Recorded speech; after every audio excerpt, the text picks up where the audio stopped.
Hey, what's going on? This is the Body Punch Podcast, and my name is Naz. Let's talk about MMA news.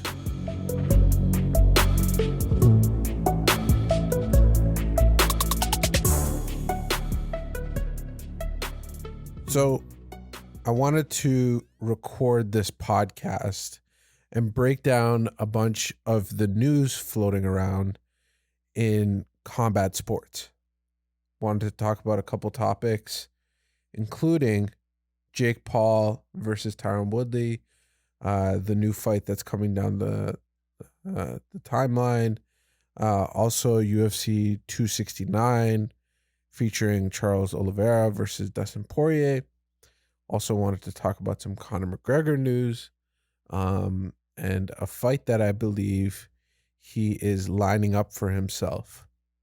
So all that, I wanted to talk about all the great stuff that's going on in combat sports just at the beginning of this podcast, just to reiterate some of the great stuff that's been going on in combat sports that I haven't had a chance to talk about yet. One of them includes Jose Aldo making an amazing case for himself in his latest fight against Rob Font, and just turning back the clock, especially with a lot of people wanting him to fight someone closer to his age, closer to his experience, but forgetting the fact that he's only 35 years old, and he was and is still in that conversation for greatest featherweight of all time, and being on that pound for pound list for many years, inside and outside of the UFC. Aside from that, some great boxing, great upsets in boxing. Teofimo Lopez losing, and with much devastation to him and a lot of people in his camp, blaming things inside and outside of the ring, and with an amazing showcase at 135, Gervonta Davis does a spectacular again. You know, I think it's spectacular. Many people were disappointed with the way that he took on his opponent in Cruz. They weren't taking into consideration how much of a factor his left hand, might have been hurt in that fight, and the way that he was able to dig deep and get out of that situation. I just think that that's amazing. The commentators, everybody talked about it, but to see him rely on something else aside from his power just makes him a real problem in that division. And I think Showtime and Mayweather have a great fighter under their roster. And I think that if him and the other promoters are willing to create business, they can have some amazing fights. Many people have reiterated the fact that, you know, they would love to see him fight Ryan Garcia, the Teofimo Lopez, and all these fighters. Lopez might be a little bit too big, but aside from that, Gervonta Davis has been doing some amazing stuff in boxing, and really making a name for himself. I mean, really, he's become a figure in hip hop. His name is being talked about a bunch of times in news, and there's articles being written about him, and he's on these podcasts where a lot of casual boxing fans are tuning in and hearing him talk. It's just some sort of aura around him that people are just addicted to and just love seeing. So, like I said, I want to get into the first topic of this podcast. Breaking news, and this happened maybe a couple days ago as of this recording. Tyron Woodley is stepping in instead of Tommy Fury. According to Tommy Fury, he had a rib injury, which he didn't know of for about like 4 weeks or so. He thought it was some sort of flu. He thought it was some sort of bacterial infection. He wasn't sure what exactly it was. But then after talking to his doctors, after getting some x-rays done, he found out that he had injured and broken one of his ribs. A lot of people are, posting this one video of Tyson Fury, the older heavyweight champion brother of Tommy, throwing a medicine ball on his ribs and saying, "Hey, there you go. We found the culprit. We found the exact video, the exact time, the exact place that this injury may have been sustained." And that's just one of many times that I'm sure that they did that exercise. I think the one time that Tyson Fury was there and actually helping out and throwing the medicine ball, that was the one that they recorded, and they're like, "Look at this, how much of an idiot this guy is. Why is he training like this? This is crazy. Doesn't he know that he's got a massive payday in front of him, and why would he be training like this?" And I think that this is nearsighted. This is not doing research. This is just coming to conclusions as quickly as possible. We all know that this is a very common thing that boxers do. It might not be the right thing to do to condition that abdomen and to be able to take shots. It might not be the best. It might not be, what actually works. It might just be for that mental edge. Who knows? But we all know that boxers do this all the time. MMA fighters do this all the time. They throw that medicine ball to the abs. They even get punched there. They like conditioning that area, and it's a very common tactic for combat sport athletes to do something like this. So I don't think that people should come to conclusion, should automatically say like, "Oh my God, like, this guy's crazy. He blew the biggest bag possible."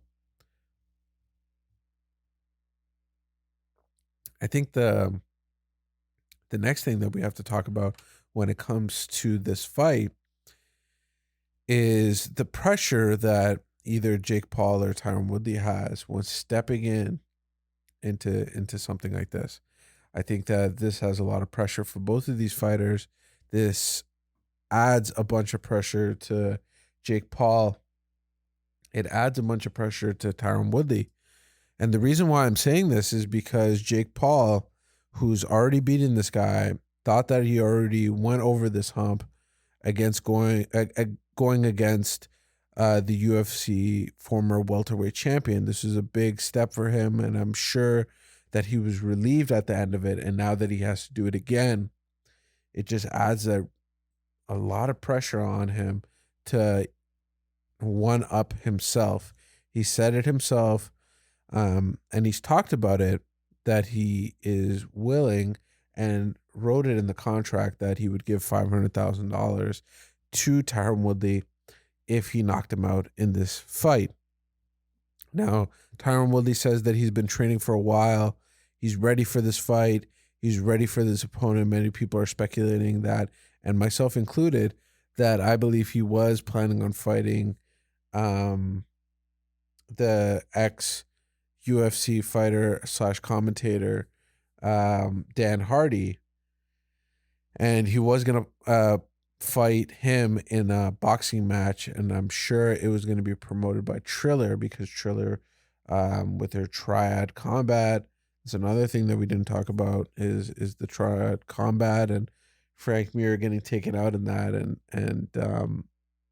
I think a bunch of the rest of the MMA fighters made a good case for themselves. But Tyron Woodley was training for that fight against Dan Hardy. Dan Hardy was interested in fighting again after getting his medicals done, and everybody saying that he's ready to fight again. So I think that this is a great opportunity for Woodley to really redeem himself. But this is just gonna, I mean, the one thing is, if we get that Tyron Woodley of old, it's going to be a massive problem for Jake Paul. Now, we got to remember the age of Tyron Woodley. We got to remember the way that he's been fighting his last couple of fights, the way that he won the belt. And I think this all comes back to that, is by conserving energy, looking for his spots, looking for his openings. And that's how he originally won the belt. That's how he originally, how it clicked for him. And I think that's just something that he's brought to the rest of his career. The fact is that he has that in the back of his mind, that he waits for his shots, waits for his openings. This is all stuff that brought him that UFC welterweight championship. The greatest example of this is after he won it, he had those couple of fights with Wonderboy Thompson. Now, in that fight, you're facing one of the greatest strikers in the UFC and in UFC history. With that kind of fighter, with that kind of athleticism that Wonderboy has, with that kind of quickness, you have to be careful in a fight like that. And the way that he won was by really staying on the outside, waiting for his shots, trying to go for takedowns, but having a calculated game plan and not throwing loose punches that could be easily countered. Like I said before, the quickness of Wonderboy really brought down that temptation. And I think that taught him a lesson that might be to his detriment now, is the patience and all that kind of stuff, and not throwing. That's the main issue that Tyron Woodley has to face in this next fight. And if he loses again,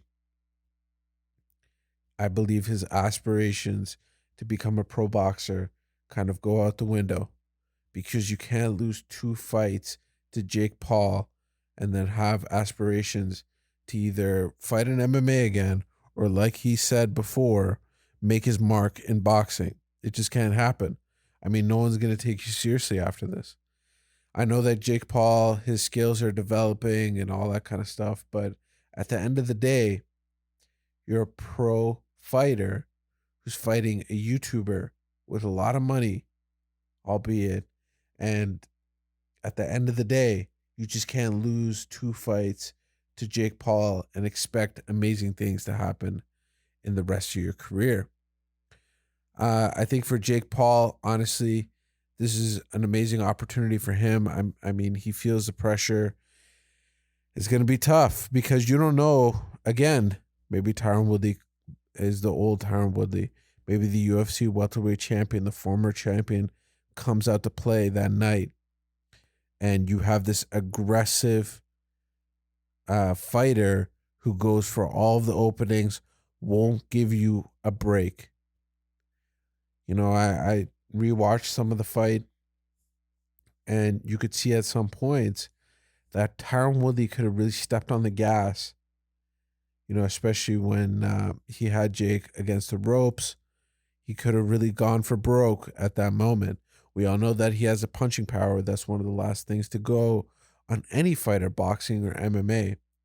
And he could have used that against Jake. And I'll give Jake all the credit. He was elusive. He had that game plan set in motion when it comes to that fight. He knew who he was fighting. He did the research, and he really put in the time, money, and effort to being a former UFC welterweight champion. One of the greatest of all time. And I think we're all forgetting that. Even if Tyron Woodley loses, we shouldn't forget the fact of how special he was when he was in the UFC. And I really think that this is going to tarnish his career if he loses twice. There's no ifs, ands, or buts, because you could do all the amazing stuff you want, but, you know, at the end of your career, that's what people are going to remember the most. Look at Georges St. Pierre. the amazing stuff that he's done inside and outside of the octagon has been in parallel. And what I mean by that is that he does amazing stuff outside, he does amazing stuff inside the octagon, and we remember him as one of the greatest of all time. But then we look at a fighter like BJ Penn, who's done amazing stuff equally, but because of his outside of the cage antics and some of the trouble that he's been getting in, and these are obviously two different things, but even BJ Penn later in his career, fighting people like Ryan Hall, who almost toyed with him, really affected the way that we look at him now. And that's just due to the fact that, people aren't going to go back and do the research. They're just going to see what did this guy do in his latest fight. And they're going to see you lost to Jake Paul twice. You lost to Ryan Hall. They're going to see what the latest thing was in your resume. And that's the one thing that you got to be really careful of. Really, really careful of. I'm excited for this fight. I hope that Tommy Fury gets better. I want to see that fight with Jake Paul. I think both of them are almost tailor-made for Jake Paul. Jake Paul, if he fights Tommy Fury, and when he does, I think it's an eventuality at this point. The thing was almost signed and they were about to do the damn thing. But Tommy Fury talks like a fighter. He hangs around with fighters, but is he really a fighter? When he fought the Bellator fighter who was around 155 pounds, he was having a tough time getting him out of there. He ended up winning the fight by decision, but he wasn't able to take him out. And we're talking about someone that fights around cruiserweight, and he was fighting someone that in MMA fought around 155 or 145. And it's just really tough to even I think both Woodley and Tommy Fury are perfectly made to fight Jake Paul and to give Jake Paul that test, but it should be one of those ones that he should always pass. So I think that's an interesting one. It's a fun topic to talk about.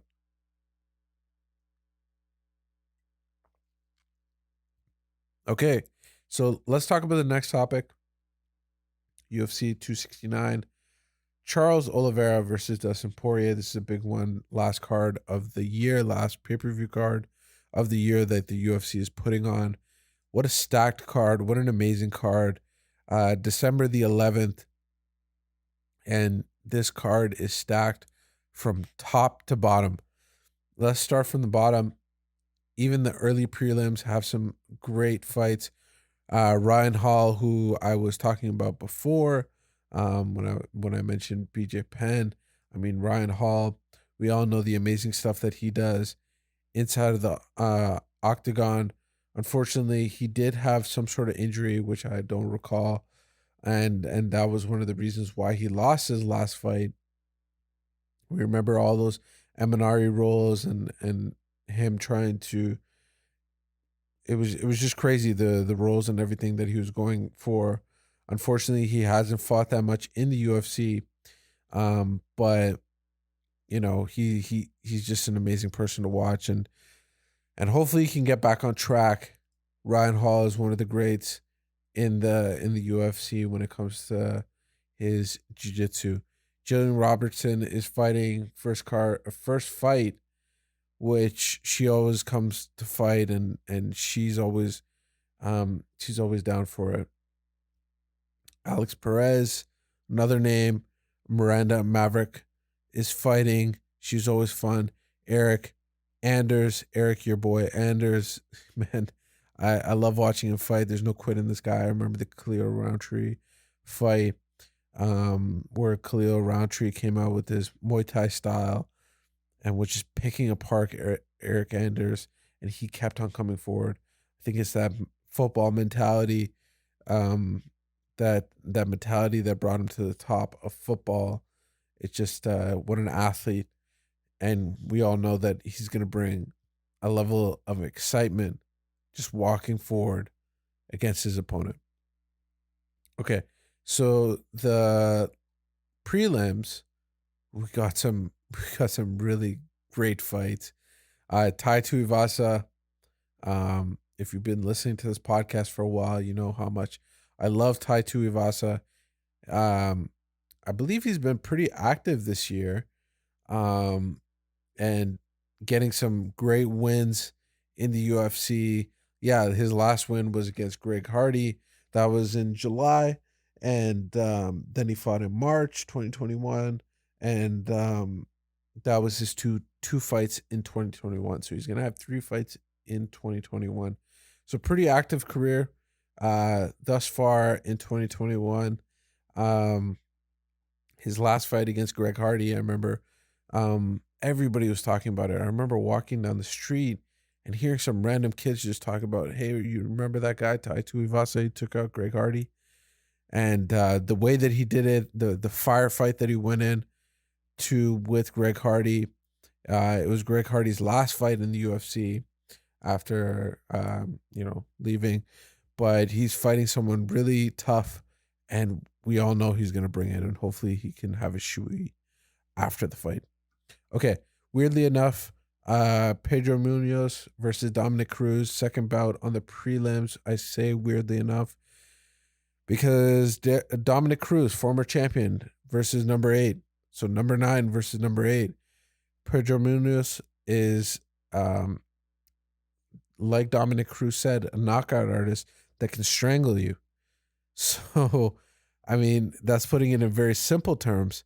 But the way that Munoz has developed his striking and to have that knockout capabilities that he has shown in the UFC has been nothing much but spectacular.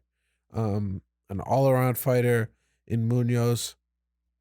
Last fight was a loss to Jose Aldo, but Jose Aldo, like I said at the top of the show, has had this resurgence at 135 and has been doing amazing stuff. So you can't really say anything bad about a loss to Jose Aldo in this new part of his career.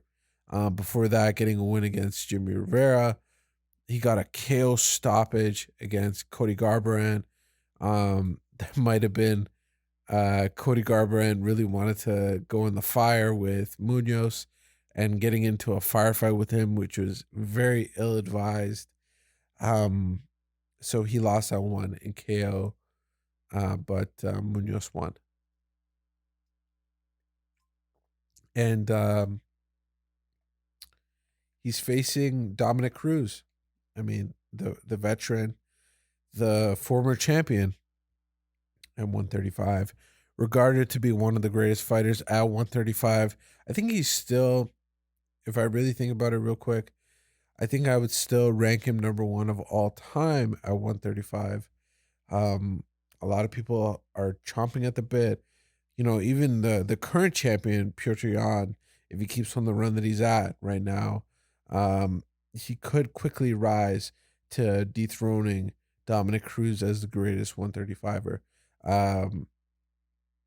Even TJ Dillashaw,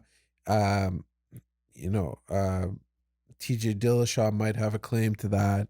But right now, I still think that Dominic Cruz, with his unorthodox style, his own style that he developed, the education that he brings when he fights, the research that he does on his opponents is amazing. So, unfortunately, due to a bunch of injuries and a bunch of other stuff, he hasn't fought that much. He takes fights here and there. Last fight was against Casey Kenny. He won that via split decision. That was in March of 2021. Before that, he was fighting for that 135-pound belt against Henry Cejudo. And then before that, he was fighting Cody Garbrandt. And that was the reason why he lost the belt originally. Cody Garbrandt put on a clinic against Dominic Cruz, excuse me, and really went after him. It was crazy. He was even like dancing in front of him and all that kind of stuff. But I think that this fight is an amazing fight. What a treat! You get to watch this one for free on the prelims. Here in Canada, you can watch it on TSN, and what a treat this fight is going to be. The second to last fight on the prelim card. I mean, this one. Let's see if Dominic Cruz is able to turn back the hands of time. He's one of those people that really doesn't believe in ring rust, and I hope he doesn't believe in ring rust because he hasn't been fighting all too often, and that's not his fault. But I think you have to have that mentality in you to even do something like this. A person that's been in this game for a very long time, and to take on someone like Munoz, who is a rising star, and not just a rising star, he's someone that will put your lights out if you give him the opportunity to. So that's gonna be a fun fight. Hopefully everybody can stay safe. Munoz, I mean, he will. There's no niceness when he throws any of his punches. They're all made to land and hit you dead in the chin and knock you out. And we'll see that against the unorthodox footwork when it comes to Dominic Cruz. Will Munoz be able to pinpoint his target? Will he be able to land his shots against Dominic Cruz? There's a lot of tape on Dominic Cruz. I think that's one of the things about him. He was a champion for so long that there's so much tape about this guy, and you're able to study his patterns, even though, yes, they are unorthodox, like I keep on repeating. But the fact is that there's a lot of tape on this guy now. There's a lot of years between that tape as well. So you don't know if he's evolved. You don't know if he's still doing the same repetitions.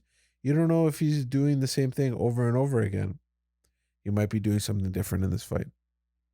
Okay, so last fight and the main event on the prelims. Man, this card is stacked. We got Josh Emmett versus 50K Dan Ige. Dan Ige had his amazing stoppage win in his last fight. I mean, Dan Ige is always fun to watch. The guy that brings that speed advantage to this division. Excuse me, I said his last fight was a win. It was actually a loss to Song Jadong, or Chan Sung Jung. The one that I was referring to was the win against Gavin Tucker, that KO punch that happened at in the first round at 22 seconds. He was the main event, or no, he was on the prelims, I believe. Man, I'm getting a bunch of stuff wrong with this, even though it was I was going nuts when I saw this live. But it was on the Leon Edwards and Muhammad fight. He got that excuse me, he got that win against Gavin Tucker. Gavin Tucker was on a roll. I mean, he was a big hope for the Canadian MMA dreams, and for Danny Gates to just come in there and take him out the way that he did was pretty amazing. People thought it was going to be a back and forth fight, but Dan Ige took him out. So let's see if he's able to get that bounce back win against Josh Emmett, someone at that featherweight division who, just has that knockout ability, but just keeps coming forward. No matter what, you could throw a kitchen sink at the guy and he'll still walk forward and try and knock you out. Every shot that he throws is with bad intentions. His last win and his last fight was against Shane Burgos.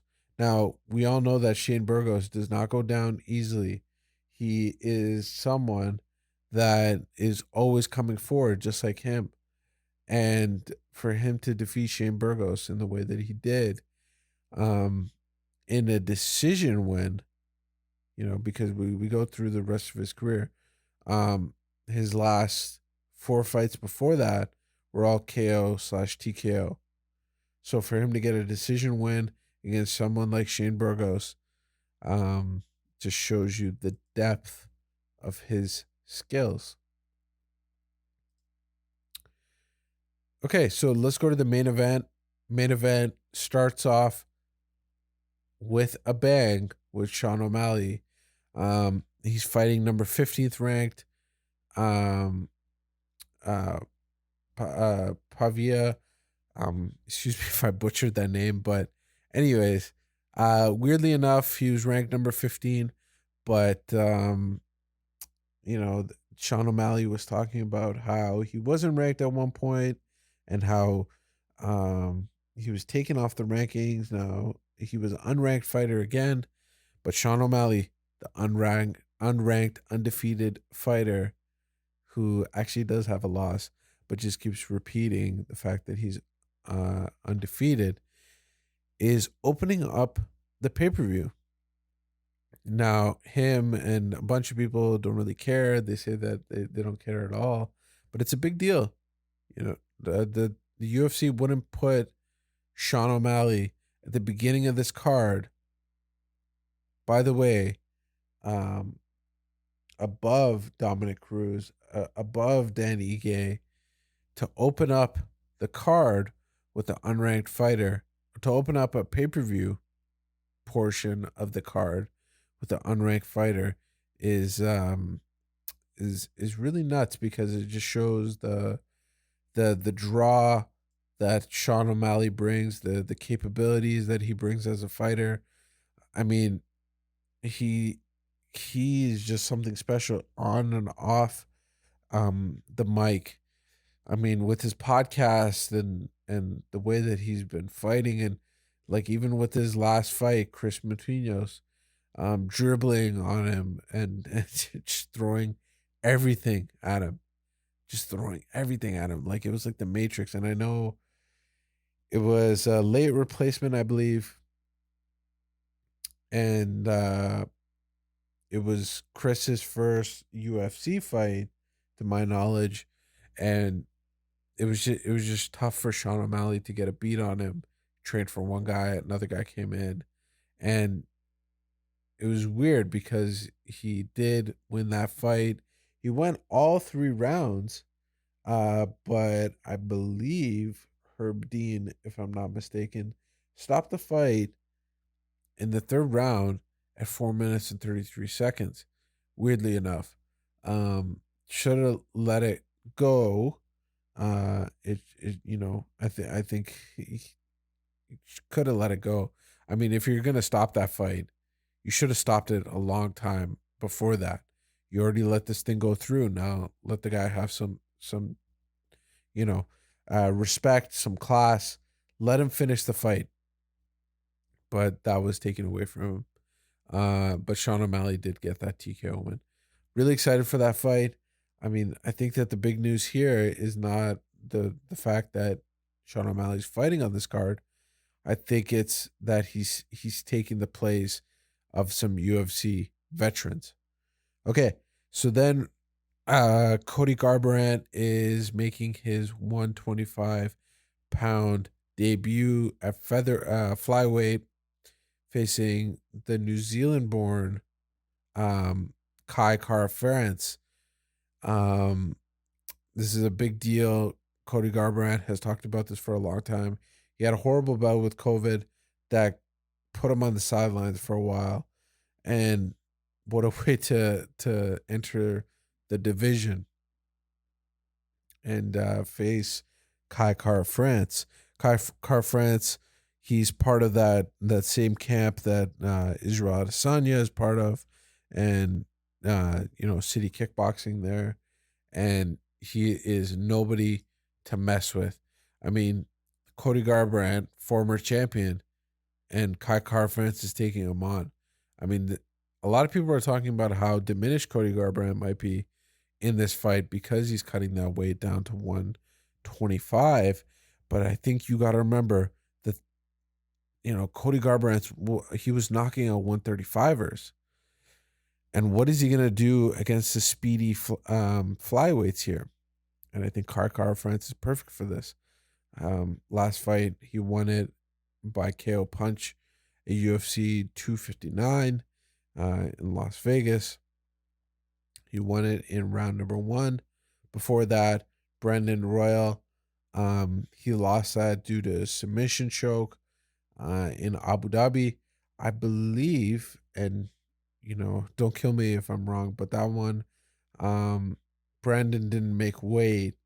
I'll have to double check that, but um, yeah, I'll have to double check that. But um, I remember that there was some sort of confusion or something at the time, or it might not have been for that fight.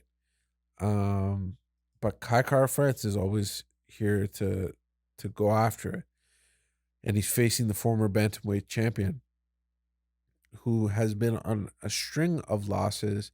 His last fight, or his last win, was that devastating KO punch. That he did that wind up punch against the cage and knocked his opponent out, and it was crazy. It was right at the bell. It was at 4 minutes and 59 seconds of the second round. Like the bell rang right when he was collapsing. Before that, or right after that, he lost his fight against Rob Font, who we all know is an amazing fighter and is someone not to take lightly. I think that Cody Garbrandt, this is gonna be a big splash in this division, because if Cody Garbrandt is able to get through Kara France, then I think we all know what that means. That means that you're on a fast track uh, title shot. You just have to fight for the title with that name recognition. Former champion in this division, you have to fight for that belt after. And I think that's what this division really needs. And this could have happened a long time before. I remember Cody Garbrandt has been talking about this for a very long time, and I believe his last fight, he wanted to take it at 125, but the opportunity presented itself, and he just took the fight at 135.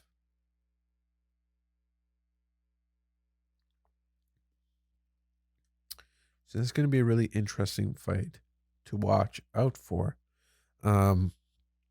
Quickly, Jeff Neal versus Ponzinibbio. Ponzinibbio has been on a roll, number 14, versus number 12, Jeff Neal. The guy's known for his knockouts and the way that he takes out his opponents. It's going to be a fun fight. You understand why it's number 3 on the pay-per-view. Jeff Neal, unfortunately, he's having some issues with the law. His agent says that he's not going to jail or anything for that, for possession of a firearm and having a DUI, and but he's not going to get in trouble for it at all. So we'll see what happens. We'll see how that plays out. I think he put out a statement. I still got to listen to it or read it or whatever it is, but I believe he did talk about it at some point. But man, just the added pressure of that in this fight is just it's probably immense. It's probably something that I'm not capable of understanding, because you're fighting in the UFC in front of all this big crowd, and now on top of that, like, people are judging you for this incident. Okay, so fight after that, women's bantamweight title bout, Amanda Nunes versus Juliana Pena. Juliana Pena really believes that she's the one that's going to take out the Lioness. The Lioness has been out for a little while. She had a baby girl. And, Juliana Pena is really hoping that this might be the reason why she'll be able to take that belt away from Amanda Nunes. Amanda Nunes, she has 21 wins, 4 losses, and uh, 2 or 3 of the losses were before the UFC. When she joined the UFC, she only lost one at UFC 178 in September 27th, 2024. After that, she figured it out. It all started clicking. The fight right after that, she got a TKO win by leg kicks, and the rest submission, decision, TKO, you name it, she got it. Taking out everybody, taking out the biggest names in the sport. Chris Cyborg, Holly Holmes, Felicia Spencer, Megan Anderson, Valentina Shevchenko, Misha Tate. The list goes on and on. Ronda Rousey, it just goes on and on and on. So for me to imagine that Juliana Pena would take out Amanda Nunes, I mean, if something like that happened and you had a ticket for that fight and you bet on that fight, oh my God, you'd make some coin. Because unfortunately, this is the Amanda Nunes era. Unfortunately for Juliana Pena, fortunately for Amanda Nunes. I think it's going to be a fun fight, but I mean, this is just the era that we're living in. And with any era, there's a point where it ends. So when is that point? We don't know. Sometimes we see this happen where fighters in a tough fight, their next fight after might be the point that they kind of break. They really had to dig deep in themselves and really get themselves out of a tough situation. And that might be the point where they're able to, they're just not who they once were. Okay, so that was that fight. 2 belts on the line. The next one is for that lightweight title. Dustin Poirier is going to take on Charles Oliveira. And I mean, this is one of those fights that we've all been waiting for. It's a fight that I'm sure Dustin Poirier, more than anybody, has been waiting for.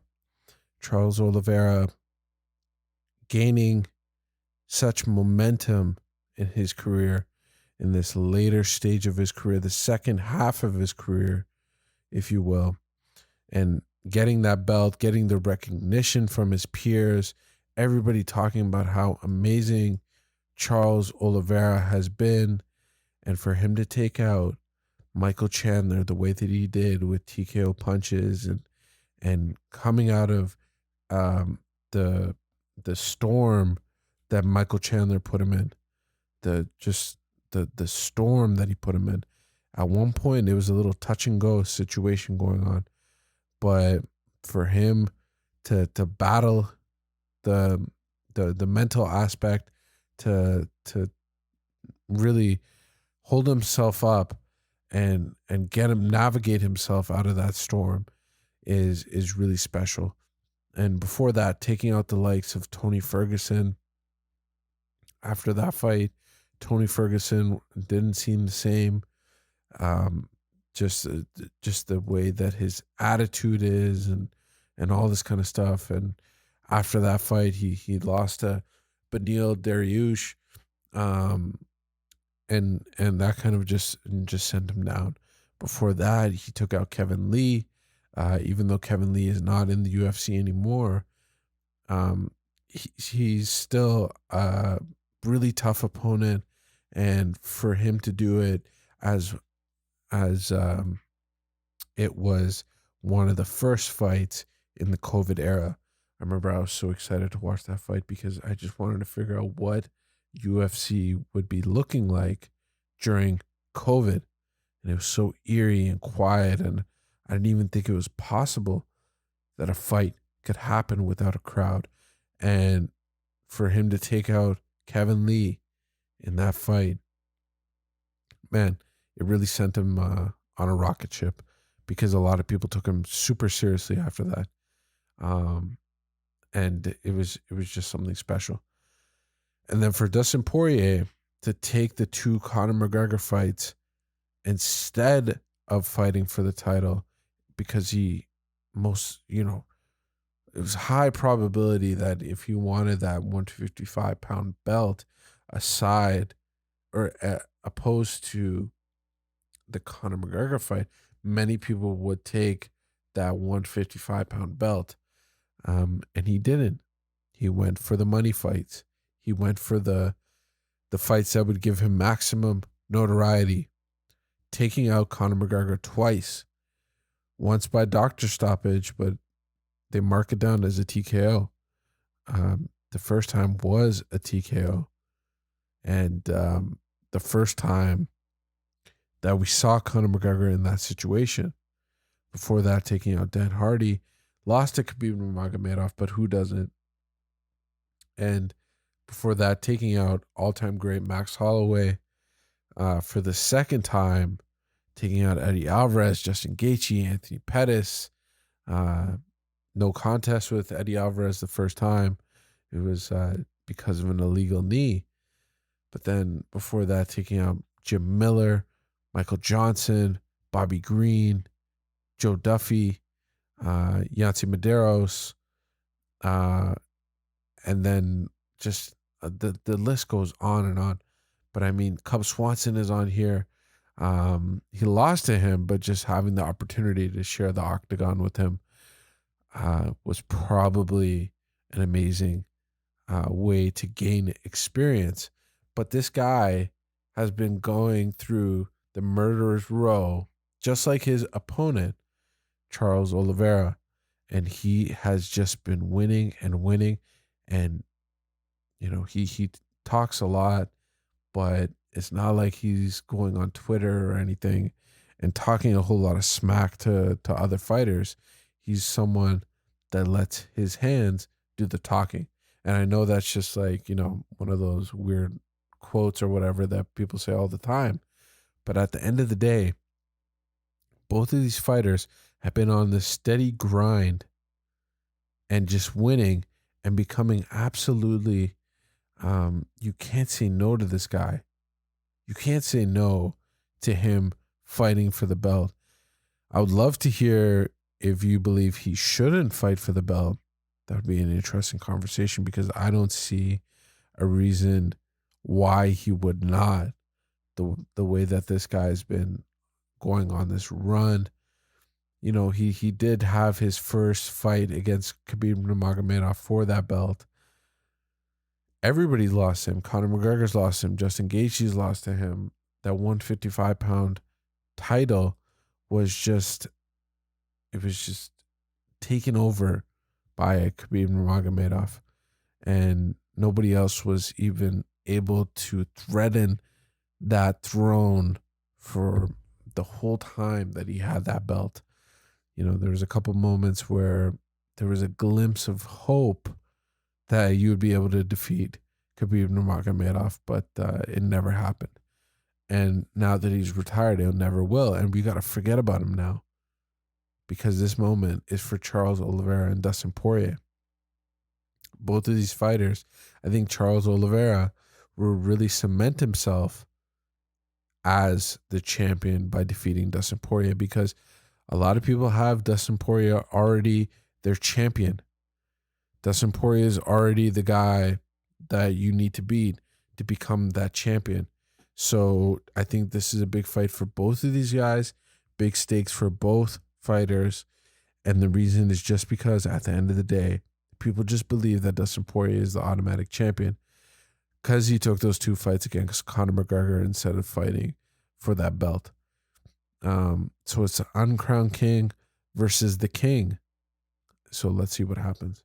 Fun fights all around. UFC 269 is an amazing card. What a way to end off the year. And my next topic kind of talks about one of the fighters at 155, but it doesn't look like he's no longer there. Conor McGregor apparently weighing in around 190 in some latest Instagram photos that he took. He's flexing in front of the camera. Obviously, there's some downlighting. Obviously, he's been eating a lot, but he looks jacked.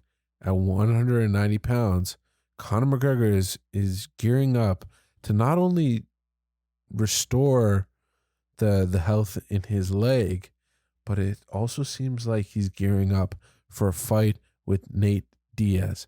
Now, Nate Diaz's next fight is going to be his last fight on his contract, and it's something that he wants to experiment with. He wants to test out free agency, and Brendan Schaub at Below the Belt really turned me on to this theory, is that there's no way that the UFC is going to let Nate Diaz leave their organization without getting the full amount of money for that trilogy fight. Both fighters have 2 fights, or 1 fight for each of them. This is just something that the UFC needs to do. This is something that they need to do before Nate Diaz leaves them, because there's a high probability that Nate Diaz is just going to go to another organization and make amazing money there. This is just something that he's expressed, and I believe also with the frustration of having to deal with all these Khamzat Chimaev messages and interview questions, I think that's even making him more mad.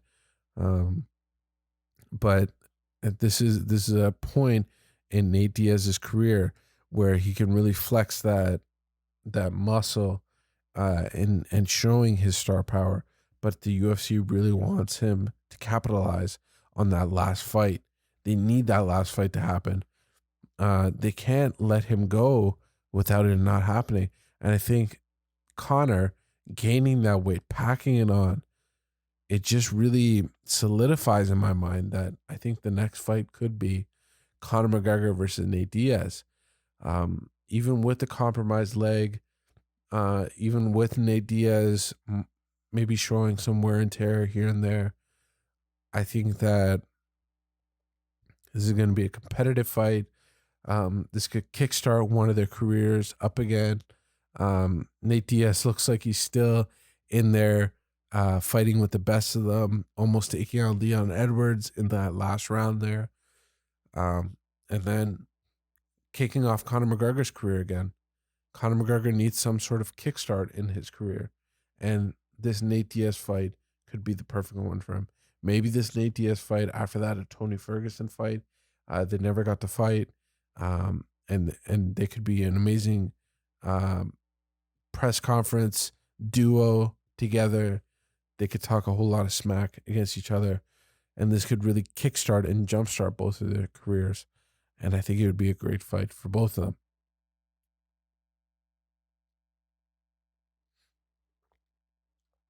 So, I think that, looking at these photos and just looking at the way that Conor McGregor is right now, at the beginning of it, by seeing some of the videos and some of the stuff that he was posting, it seemed like he was really down on himself. He didn't believe that he lost that fight. He believed that, it was a fluke accident. Like there was nothing that could have been done. The guy snapped his leg in half. So you got to give him a little bit of a break. But I think that by having this Nate Diaz fight, it could be perfect. It could be just the one that he needed. It could be exactly what the doctor ordered. So let's see if this one happens. If not, it could be due to a bunch of other stuff, but let's just keep our eyes open. I think it's the next one. So those are all the topics that I wanted to talk about today. I really appreciate you listening to me talk and just really dive into these topics. I think that there's been a lot of news lately, and it was just really nice to talk about it all in one podcast. Again, thank you for listening.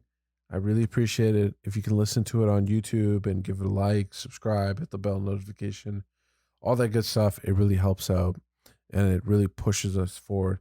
If you got any questions, write it in the comment section below. Let's have a discussion about this.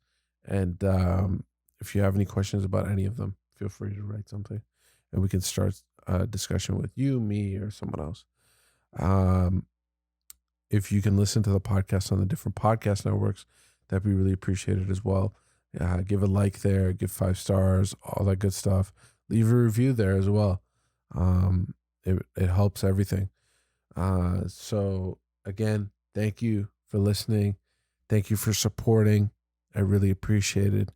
And I will talk to you soon. This has been the Body Punch Podcast. My name is Naz. Bye.